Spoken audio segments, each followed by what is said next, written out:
প্রত্যেক মুয়াজ্জিন সাহেব আল্লাহ তাআলার পক্ষ থেকে ঘোষণা দেয়, হাইয়া আলাল ফালাহ, তোমরা কল্যাণের দিকে আসো। মসজিদের বাইরে কল্যাণ নয়, মা বোনদের জন্য নামাজের জায়গা ছাড়া কল্যাণ নয়, পুরুষের জন্য মসজিদেই কল্যাণ। নামাজের দিকে আসো, কল্যাণের দিকে আসো, খয়রের দিকে আসো, ভাড়াইয়ের দিকে আসো। কিন্তু ফজরের অবস্থা বলেন দেখি কি অবস্থা? যারা নিয়মিত মুসল্লি, যারা নিয়মিত নামাজ আদায় করে তারা গুনে দিতে পারে এই মহল্লার মধ্যে যেই অবস্থানে আছে, যে মহল্লার মধ্যে আছে, সে বলে দিতে পারে এই মহল্লার মধ্যে ফজরের নামাজের মুসল্লি কে কে তার জানা আছে। ইমাম সাহেব, মুয়াজ্জিন সাহেবদের জানা আছে এই মহল্লার কতজন পুরুষ এই জামাতে, ফজরের জামাতে আসে। ও যুবক ভাই বোনেরা, কতজন ভাই মসজিদে এসে ফজরের জামাতে শরীক হয়? নিজেকে একটু প্রশ্ন করি। আমার মতো যুবক, আমাদের মতো যুবক কতদিন রোড অ্যাক্সিডেন্টে মারা যায়, কত ভাবে ইন্তেকাল করে। আল্লাহ তাআলা সেই তালিকায় না রেখে সারা রাত আমাদেরকে ঘুম পাড়িয়ে আবার সকাল সকাল ঘুম থেকে উঠিয়ে দেয় যে আল্লাহ এত বড় রাত। ইশার নামাজের আর জোহর আসর নামাজের আগেই মাগরিবের রক্ত হয়ে যায়, কথা ঠিক না বলেন? আসরের আগে কি হয়? এখন মাগরিব হয়ে যায়। 4:45 আজান আসরের, আর 4:45 মাগরিব। তাহলে দেখেন মাগরিবের আগে ঈশা হয়ে যায়। তা আল্লাহ তাআলা আমাদেরকে যে নামাজের জন্য ডাকেন, নামাজে কতটুকু আমরা সাড়া দেই, কতটুকু আমরা হাজিরা দেই, আল্লাহ তাআলা এটা কিন্তু দেখেন পর্যবেক্ষণ আছে। মা ইয়ালফিযু মিন কাওলিন ইল্লা লাদাইহি রাকীবুন আতীদ। আল্লাহ তাআলা জানেন, আল্লাহ তাআলা বলেন মা ইয়াকুলু মা, আল্লাহ তাআলা বলেছেন তোমরা যা কিছু করো না কেন এটা কিন্তু আমার পর্যবেক্ষণের মধ্যে আছে। মা ইয়ালফিযু মিন কাওলিন, তোমরা যেই কথাই উচ্চারণ করো না কেন, ইল্লা লাদাইহি রাকীবুন আতীদ, সব কিছু কিন্তু পর্যবেক্ষণের জন্য আছে। কিরামান কাতিবিন ইয়ালামুনা মা তাফআলুন। ও যুবক ভাই বোনেরা, এত বড় রাত্রিতে 12 ঘন্টা, 13 ঘন্টা, 14 ঘন্টা রাত্রিতে তুমি কত সময় ধরে ধরে ফেসবুক চালাও, কত সময় তুমি ইন্টারনেটের মধ্যে চলে আসো, কম্পিউটার তোমার সামনে আছে, তুমি ইশার নামাজটা পড়লে না, ফজরের নামাজে তুমি আসলে না। আল্লাহ তাআলা এই রাত্রের ভিতরে কতবার চেতন করে দিল, কতবার ঘুমটা ভাঙিয়ে দিল।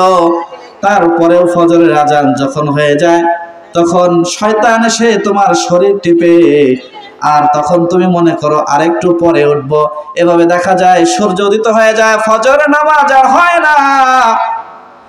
আমরা সকাল এমন অবস্থায় করলাম, অর্থাৎ যারা ফজরের নামাজ আদায় করলো না তারা সকালটা আল্লাহ তাআলার অবাধ্য হিসেবে সকাল করলো। অথচ আল্লাহ রাসূল থেকে বর্ণিত, হযরতে উসমান রাদিয়াল্লাহু তাআলা আনহু থেকে বর্ণিত, আল্লাহ রাসূল সাল্লাল্লাহু আলাইহি ওয়াসাল্লাম বলেন, ইশার নামাজ জামাতের সাথে যারা আদায় করবে অর্ধরাত জেগে জেগে ইবাদত করার সমান সওয়াব আল্লাহ তাআলা তার আমল নামায় দিয়ে দেবে।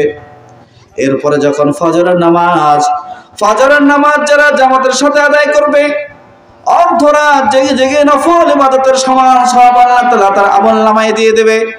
এখন আমরা অঙ্ক মিলাই দেখি, অঙ্ক মেলানো এরকম হয়ে গেল, যারা ফজরের নামাজ এবং যারা ইশার নামাজ এবং ফজরের নামাজ জামাতের সাথে আদায় করবে, যদিও তারা ঘুমিয়ে ঘুমিয়ে কাটায়, আল্লাহ রাসূলের কথা হলো তারা কেমন যেন সারা রাত জেগে জেগে নফল ইবাদত করার সমান সওয়াব পেয়ে যায়। এই শীতের দিনে সবকিছু শীতের কাছে হার মেনে যায়। শুধুমাত্র একটা প্রাণীর নাম হলো মুসলিম। বলেন দেখি নাম কি? মুসলিম, মুসলমান। যে সবকিছু শীতের কাছে হেরে যায়, কিন্তু শীত এসে একটা প্রাণীর কাছে এসে হেরে যায়, সে হলো মুসলমান। যত শীত হোক না কেন, যত গরম হোক, যত শীত হোক, যত ঝঞ্ঝা বায়ু হোক, যত প্রতিকূল পরিবেশ তৈরি হোক না কেন, নামাজ থেকে তাকে বাধায় রাখতে পারে না, ফিরিয়ে রাখতে পারে না। শীত মুসলমানের কাছে সে ধরা দেয়। শীতকে উপেক্ষা করে ঠান্ডা পানি দিয়ে অজু করে নামাজ আদায় করে এই মুসলমান। শুধুমাত্র মুসলমানের কাছে শীত এসে হার মেনে যায়। আর সকলেই ল্যাপের নিচে থাকে, সকলেই দামি দামি কম্বলের নিচে থাকে, যে শীত যেন তাদের কাছে না যায়, শীতের কাছে তারা হার মানে। কিন্তু মুসলমান যারা নামাজ আদায় করে, যেমনি ভাবে এই যে আমাদের একটা অভ্যাস আছে পা ধুয়ে তারপরে শোয়া, যদি আমাদের পা ধুয়ে না শোই, ঘুম আসবে রাত্রে। খাওয়ার পরে যদি আমরা হাত ভালো করে পরিষ্কার না করি, হাত যদি ভালো করে না ধুই, আমাদের কাছে কি ভালো লাগবে? অস্বস্তিজনক একটা অবস্থা না? ঠিক এইরকম ভাবে যারা নামাজ পড়ে, নিয়মিত নামাজ যারা আদায় করে, যারা সুন্দরভাবে সুচারুরূপে একেবারে পুঙ্খানুপুঙ্খরূপে যারা নামাজ আদায় করে, কোনো কারণবশত যদি তার থেকে নামাজ ছুটে যায়, তার আহাজারি, তার যে একটা মনের অবস্থা, বেচাইন অবস্থা, দিশেহারা অবস্থা, হায় আমার নামাজ ছুটে গেল, মনের মধ্যে একটা অস্থির ভাব কাজ করে, এটার নামই হলো ঈমান। এটার নাম কি ভাই? এটার নামই হলো ঈমান। যে এই যে নামাজ, এই নামাজ আল্লাহ তাআলা শুধুমাত্র আমাদের উম্মতে মুহাম্মাদের উপর চাপিয়ে দেন নাই, সমগ্র নবী, আগেই বললাম সব সৃষ্টিকুল, গোটা সৃষ্টিকুল তারা নামাজ আদায় করে। হয়তো নামাজের পদ্ধতিটা ভিন্ন, কিন্তু প্রত্যেকেই নামাজ পড়ে, প্রত্যেকেই তাসবিহ পাঠ করে, কিন্তু আমরা তাসবিহ পড়ি না। ও মুসলমান, ও ইমানদার ভাই বোনেরা, ও যুবক যুবতীরা, সকালের ঘুম থেকে জাগার ব্যাপারে, তোমার চোখ খোলার ব্যাপারে, পশু পাখি যদি তোমার আগে উঠে যায়, পশু পাখি যদি সকাল সকাল উঠে যেতে পারে, তাহলে তুমি মুসলমান, তুমি ইমানদার, তুমি মুসলমান সন্তান, তুমি মানব, তোমার শ্রেষ্ঠত্ব কোথায়? অথচ আমরা বলি আমরা আশরাফুল মাখলুকাত। আল্লাহ বলেছেন ওয়ালাকাদ কাররামনা বানি আদম, সম্মানিত সৃষ্টি। তাহলে সম্মানিত সৃষ্টি যদি হয়, তাহলে এই যে সম্মানিত করে সৃষ্টি করলেন, এই সম্মান আমাদের বজায় রাখতে হবে না? এই সম্মান আমাদেরকে বজায় রাখতে হয় 5 ওয়াক্ত নামাজ জামাতের সাথে পুঙ্খানুপুঙ্খরূপে একাগ্র চিত্তে সুন্দর আকারে নামাজ আদায় করতে হবে। আল্লাহ তাআলা সূরাতুল মুমিনুনের একেবারে শুরুতে বলেছেন ক্বাদ আফলাহাল মুমিনুন, ক্বাদ আফলাহাল মুমিনুন, তারা মুমিন হয়ে গেছে। ক্বাদ আফলাহাল মুমিনুন, মুমিনেরা, ওই সমস্ত মুমিনেরা সফল কাম হয়ে গেছে। আল্লাহ তাআলা এখানে আফলাহা মাজির সিগা এনেছেন, অতীতকালীন একটা শব্দ এনেছেন, তার শুরুতে এনেছেন ক্বাদ। ক্বাদ দ্বারা বিষয়টাকে আল্লাহ তাআলা আরো গুরুত্ব বুঝিয়েছেন। তারা মুমিন হয়ে গেছে, মুমিন তারা সফল কাম হয়ে গেছে।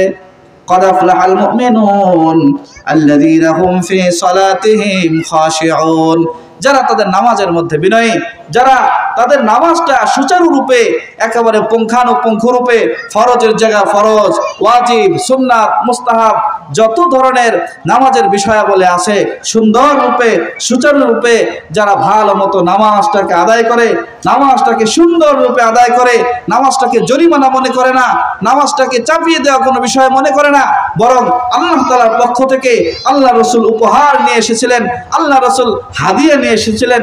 এই হাদিয়ার যথাযথ যারা এটাকে যথাযথভাবে মূল্যায়ন করবে, আল্লাহ তাআলা বলেছেন তারা সফল কাম হয়ে গেছে। সুতরাং নামাজের কোনো বিকল্প নেই, নামাজ ছাড়া কোনো গতি নাই, নামাজ ছাড়া কোনো গতি নাই। নামাজ ছাড়া অন্যান্য ইবাদত দ্বারা জান্নাতের গেট পর্যন্ত যাওয়া যাবে, জান্নাতের গেট পর্যন্ত যাওয়া যাবে। গেট পর্যন্ত গেলে লাভটা কি বলেন? ভিতরে আছে সব নাজ নিয়ামত, আমি গেটের বাইরে থেকে সব দেখছি। লাভটা হলো কি? মিফতাহুল জান্নাতিস সালাহ, এই জান্নাতের চাবি হলো, গেটের চাবি হলো কি? নামাজ। আর চাবির কিছু দাঁত থাকে, দাঁত ছাড়া চাবি থাকে বলেন? চাবির সাথে দাঁত থাকে না? দাঁত ঠিক নামাজের ওয়াজিব, সুন্নাত, মুস্তাহাব যেটা যেটা যেখানে করা দরকার, এই চাবির দাঁত স্বরূপ হলো ওয়াজিব, মুস্তাহাব যা যা আছে। এই নামাজগুলো যখন আমরা পড়বো, তখন আল্লাহর কাছে আমরা শ্রেষ্ঠ হব। আল্লাহ যে বলেছেন আমি বনি আদমকে সম্মানিত করে সৃষ্টি করেছি, তাহলে এই সম্মানের যথাযথ মূল্যায়ন আমরা তখনই হতে পারবো, মূল্যায়নযোগ্য হতে পারবো, যখন আমরা আল্লাহর বিধান 5 বার আল্লাহর দরবার হাজিরা দিয়ে আল্লাহর কাছে নামাজ যেরকমই হোক না কেন আল্লাহর কাছে এখান থেকে আল্লাহর পরওয়ানা থেকে একটা মুক্তির সনদ হবে। আল্লাহ চেষ্টা করেছি, কিন্তু সেটা তোমার কবুল করার দায়িত্ব তোমার। আস-সা'য়ু মিন্নি, যে চেষ্টা করার দায়িত্ব হলো আমার, কিন্তু এর ফল দেওয়া তোমার দায়িত্ব। আল্লাহ তাআলা আমাদেরকে যেখানেই থাকি না কেন, কর্মসংস্থান আমার যেখানেই থাক না কেন, 5 ওয়াক্ত নামাজ যেন আদায় করতে পারি। 5 ওয়াক্ত নামাজ আদায় করে আল্লাহ তাআলার খাঁটি মুমিন হয়ে দুনিয়া থেকে বিদায় হয়ে আল্লাহ তাআলা সন্তুষ্টি অর্জন করে আল্লাহ তাআলা সেই চিরসুখের জান্নাত যেন অর্জন করতে পারি। আল্লাহ তাআলা আমাদেরকে সেই তৌফিক দান করুন। ওয়া আখিরু দাওয়ানা আলহামদুলিল্লাহি রাব্বিল আলামিন। আসসালামু আলাইকুম ওয়া রাহমাতুল্লাহি ওয়া বারাকাতুহু।